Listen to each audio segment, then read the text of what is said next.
Friendly competition between girls and boys. When Arusha returned to the club, the girls joined her. We also went to the gym to keep up. At the same time, I asked Arusha to give نیهان and I boxing lessons. She agreed. I asked Milad to allow us to set up a private club in the basement of his house. Together with Ársam and Arusha, we bought the equipment we needed and brought it to Milad's basement. Mariam joined us along with Níhán. Arusha's personality changed as a coach. It was hard to believe. Serious and unsmiling. The start and end times of training, the running. Practicing hand strikes and foot dances when our movements lacked the necessary strength, power, and precision. Was shouting and we had to endure the blows of rubber whips for boxers. Gradually, all the children, even the proud Nawab and Milad, joined us. Milad had a fit body and a few stomachs. Although he knew that Arusha was skilled, he could not accept that his teacher was a girl. It was agreed that if he lost to Arusha, he would come to the club. We quickly spread the ring mats on the floor. We all sat on the chairs we had placed around the mat and got ready to watch the match.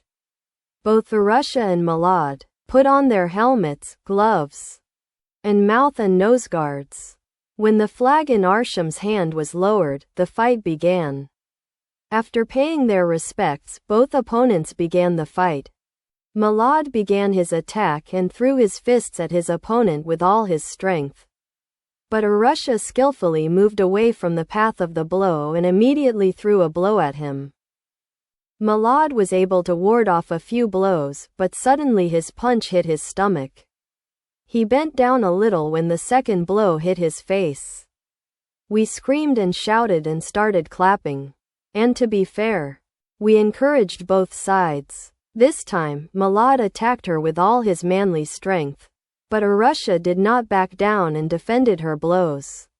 But it was clear how hard she was getting and that one of her hands was injured. Ársam shouted, "Arusha, come on, girl, show that you are no less than a boy." Helena also said, "Yes. Arusha, Arusha."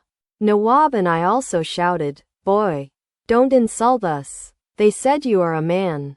Danya said, "Hurry up. I want to win the match. I will finish this glass off." Arusha was fighting carefully and professionally. But Milad's fit body also showed good resistance. Arusha changed her approach and accompanied her blows with dancing feet and spinning around Milad. This time, he struck Milad with speed and sudden changes of direction. Milad gradually gave up, and more blows landed relentlessly on his face, side, and stomach. Until finally, with a sudden jump and change of direction, Arusha fell to the ground. We all got up and cheered her for a long time. Danya shouted, "Cheers to the girls and Arusha." And she drank the big glass of wine in one gulp. Arusha went to Milad and stretched out her hand. She looked at him for a while. She took off her hat and threw it on the ground next to her. We waited until finally his hand took Arusha's and she got up from the ground. And he raised her hand as the winner. This time, we cheered both of them with more enthusiasm. "Arusha, oh," he said and his face turned red. Milad turned his head towards him and said, "What happened?" "Your hand." He nodded. "You have to take care of him, he's hurt."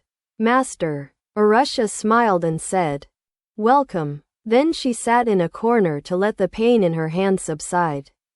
Ársam went to her. He took off his hat and gloves and said, "Are you okay?" "Yes, I'm fine. Milad has a strong and powerful body and punches. You were fine too, you handled an athletic boy." That night we celebrated Ársham's victory and Milad's arrival. We ordered pizza and grilled chicken with all the trimmings from outside.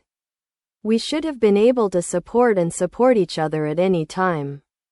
The next day, Helena and Danya got a call from the company and Sorina's secretary. They got ready to go to work.